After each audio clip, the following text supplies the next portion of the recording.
जय हिंद दोस्तों। Bihar SSC inter level exam के लिए आज के इस वीडियो में जीके जीएस से 30 क्वेश्चन को कवर करने वाले हैं और साथियों ये 30 क्वेश्चन सबसे ज़्यादा इम्पोर्टेंट होगा जो कि आपके एग्ज़ाम में पूछे जाने की काफ़ी ज़्यादा चांसेस है। तो साथियों आप सभी सेशन को बिना स्किप किए लास्ट तक पूरा ध्यानपूर्वक देखिएगा और आज के इस 30 क्वेश्चन में आप लोग कितने क्वेश्चन के सही सही आंसर कर पाते हैं ये आपको सेशन के लास्ट में कमेंट करके बताना है। तो पहला क्वेश्चन देखिए, निम्नलिखित प्रकार के कांचों में से कौन सा एक परावैंगनिक किरणों का विच्छेदन कर सकता है। वेरी इंपॉर्टेंट क्वेश्चन है। चलिए आप सभी आंसर बताइए, इन चारों ऑप्शन में से कौन सा कांच है जो कि परावैंगनिक किरणों को विच्छेदन कर सकता है।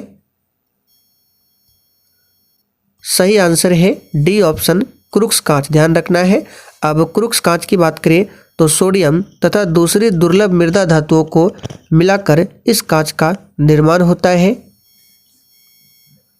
अगला क्वेश्चन देखिए, निम्नलिखित कथनों में से कौन सा सत्य है।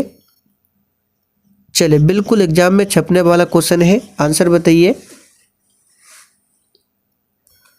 तो देखिए DDT एक रोगाणुनाशक है, गलत है। TNT एक कीटनाशक है, यह भी गलत है।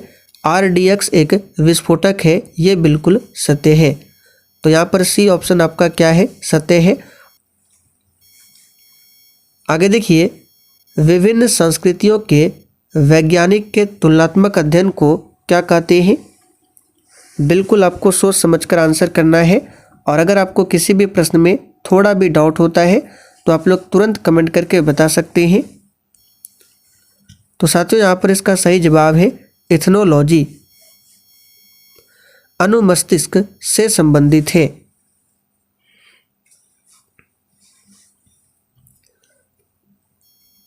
तो यहाँ पर क्वेश्चन नंबर 4 के लिए आंसर क्या हो जाएगा।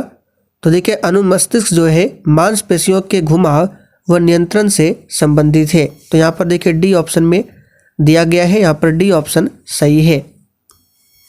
आगे देखिए, बाइल का स्रोत कहाँ से होता है।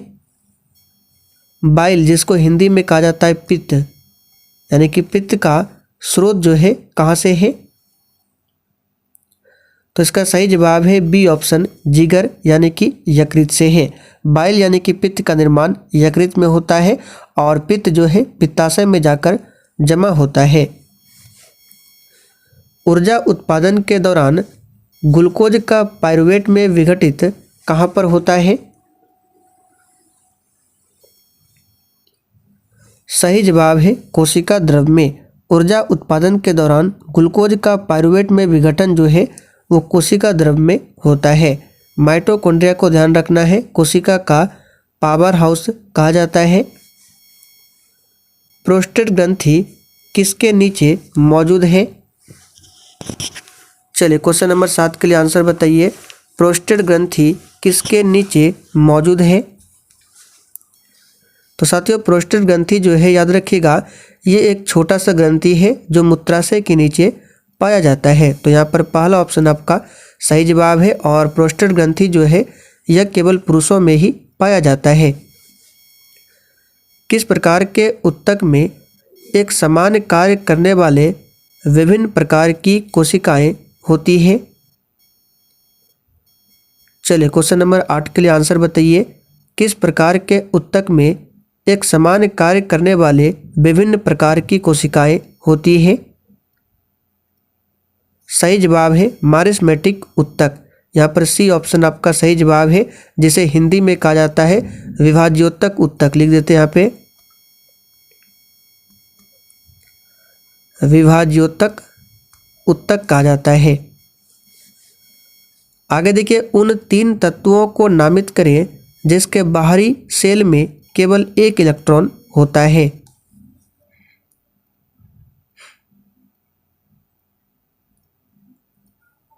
तो यहाँ पर इस क्वेश्चन का सही जवाब क्या होगा। तो क्वेश्चन नंबर 9 के लिए आंसर हो जाएगा आपका बी ऑप्शन, लिथियम, सोडियम और पोटेशियम। लिथियम का सिंबल Li होता है, सोडियम का सिंबल Na होता है, पोटेशियम का सिंबल K होता है। जैसे कि सोडियम का परमाणु क्रमांक होता है 11। अब इलेक्ट्रॉनिक विन्यास लिखिए तो इसका होगा 2, 8 और 1। तो देखिए बाहरी शेल में 1 इलेक्ट्रॉन है। उसी प्रकार लिथियम का परमाणु क्रमांक कितना होता है, तो Li लिथियम का 3 होता है, तो इसका इलेक्ट्रॉनिक विन्यास होगा 2 और 1। देखिए बाहरी में 1 है। पोटेशियम का होता है 19, तो 19 का हो जाएगा 2, 8, 8 और 1। देखिए बाहरी शेल में 1 है। भूमि से टकराकर फुटबॉल यानी कि गेंद जो है वो ऊपर उछलती है, इसका रीजन क्या है। तो साथियों भूमि से टकराकर गेंद ऊपर उछलती है क्योंकि ऐसा उसके अपने प्रत्यास्थ गुण के कारण होता है। तो यहाँ पर डी ऑप्शन सही है। संचायक बैटरी में निम्नलिखित में से किसका प्रयोग होता है। बिल्कुल टॉप लेवल का क्वेश्चन है, आंसर बताइए।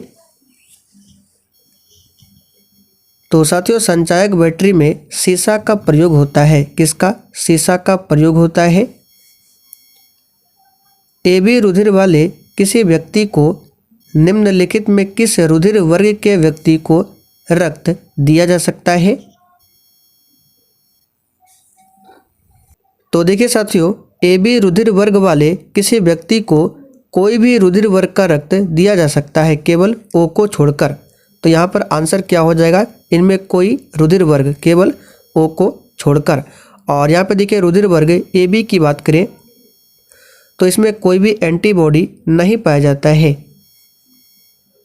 प्लाज्मा जो रक्त का एक संगठक है, एक क्या है।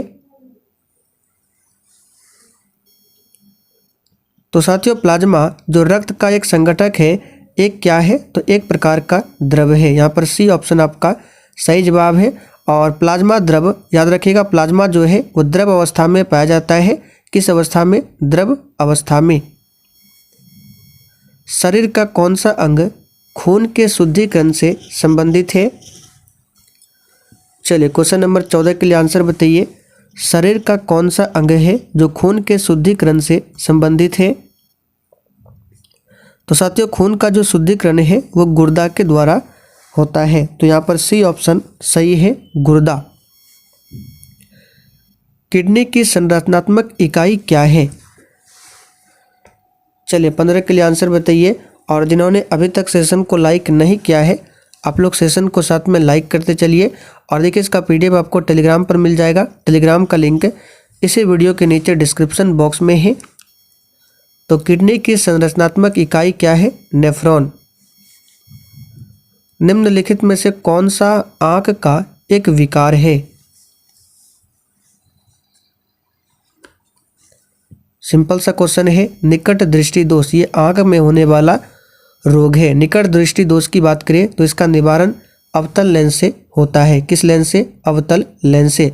और एक होता है दूर दृष्टि दोष, जिसका निवारण उत्तल लेंस से होता है।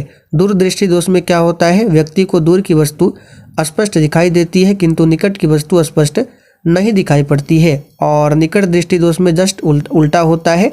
निकट दृष्टि दोष में क्या होता है, निकट की वस्तु साफ साफ दिखाई पड़ती है लेकिन दूर की वस्तु साफ साफ दिखाई नहीं देती है। अंतरिक्ष यात्री को आकाश का रंग दिखाई देता है। तो सिंपल सा क्वेश्चन है, अंतरिक्ष यात्री को आकाश का रंग किस प्रकार दिखाई पड़ता है। तो यहाँ पर इसका सही जवाब क्या हो जाएगा, आकाश का रंग काला दिखाई पड़ता है। यहाँ पर सी ऑप्शन सही है, काला, याद रखिएगा। आगे देखिए, किसी तारे का रंग क्या दर्शाता है।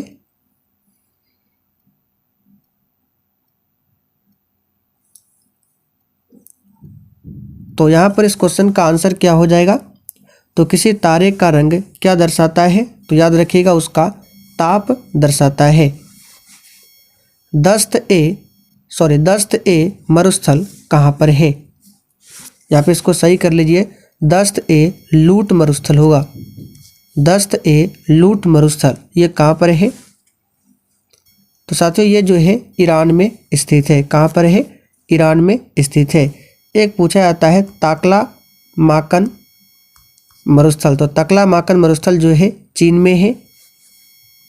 रॉलेट एक्ट के संबंध में किसने कहा था कि इस एक्ट में अपील, वकील और दलील की व्यवस्था का अंत कर दिया गया। तो ये कहा था मोतीलाल नेहरू ने। यहाँ पर बी ऑप्शन आपका सही जवाब है, मोतीलाल नेहरू ने। सल्तनत काल में दीवान ए अमीर कोही विभाग किससे संबंधित था? चलिए किसके लिए आंसर बताइए। सल्तनत काल में एक विभाग था दीवान ए आमिर कोही, और ये किससे संबंधित था? तो ये संबंधित था कृषि विभाग से। यहाँ पर बी ऑप्शन आपका सही जवाब है, कृषि विभाग से। और इस विभाग की स्थापना किया गया था मोहम्मद बिन तुगलक के द्वारा।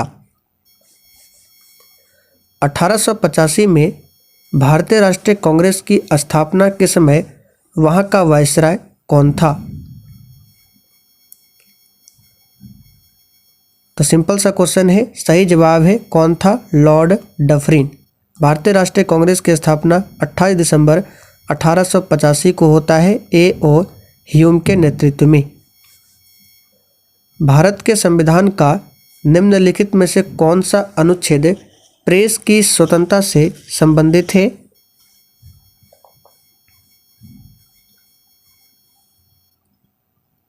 सिंपल सा क्वेश्चन है, अनुच्छेद 19 जो कि प्रेस की स्वतंत्रता से संबंधित है। बिहार में सर्वाधिक वर्षा वाला जिला कौन सा है?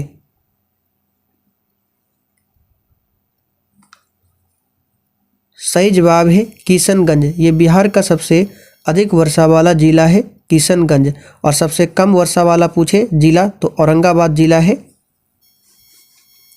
बाबर के किस युद्ध के पहले सभी मुस्लिम प्रजा को तंगा, जिसे व्यापारिक कर कहा जाता है, से मुक्त किया गया था?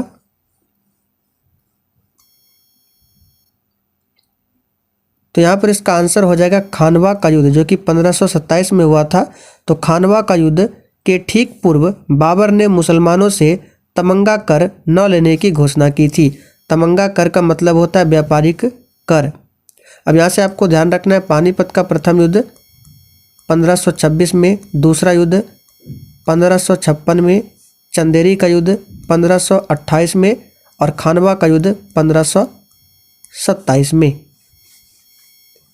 भारत में निम्नलिखित किसके अंतर्गत पंचायती राज प्रणाली की व्यवस्था की गई है? तो पंचायती राज प्रणाली की जो व्यवस्था की गई है राज्य के नीति निर्देशक तत्व के अंतर्गत, जो कि आर्टिकल 36 से लेकर 51 तक में इसका वर्णन मिलता है और भाग 4 में। आगे देखिए, निम्न में से कौन सी एक ठंडी जलधारा है?